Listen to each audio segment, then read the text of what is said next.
ગુજરાતમાં મેગી પર 1 મહિના માટે પ્રતિબંધ છે, ત્યારે રાજકોટમાં મેગીના વધુ 4 પ્રકારના ફ્લેવરવાળા નમૂના ફેલ થયા છે। 19મી મેના દિવસે ફૂડ એન્ડ ડ્રગ્સ વિભાગે નમૂના લીધા હતા અને પૃથક્કરણ અર્થે બરોડા મોકલવામાં આવ્યા હતા। આ નમૂનામાં સીસુ અને મોનોસોડિયમ ગ્લુટામેટનું પ્રમાણ જોવા મળતા નમૂના ફેલ થયા છે, જેથી આરોગ્ય વિભાગ દ્વારા જે તે વેપારી અને ઉત્પાદક વિરુદ્ધ કોર્ટમાં કેસ દાખલ કરવાની કામગીરી હાથ ધરવામાં આવી છે।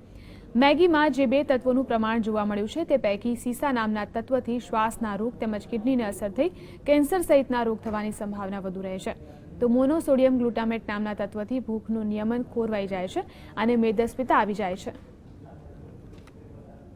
જુદી જુદી મેગીના ફ્લેવરના 4 નમૂના લીધા હતા, જેનો બરોડા પરીક્ષણ અર્થે મોકલ્યો હતો, જેમનો આજરોજ રિપોર્ટ આવેલ છે, જેમાં 4 લેડ એટલે કે સીસુ છે કે જે 2 ppm 2.5 ppm છે એનાથી વધારે આવેલ છે, અને સાથે સાથે મેગી નૂડલ્સનું જે પેકેટ છે એમાં ખાસ દર્શાવેલ છે કે મોનોસોડિયમ ગ્લુકોનેટ ભેળવેલ નથી, આમાં ઉપયોગ કરેલ નથી, તેમ છતાં તેમાં મોનોસોડિયમ ગ્લુકોનેટનું પ્રમાણ પણ જોવા મળેલ છે। આ રીતે આજે 4 નમૂના છે એ અનસેફ જાહેર થયા છે, ફેલ થયેલ છે અને માનવ ઉપયોગ માટે હાનિકારક જાહેર થયેલ છે।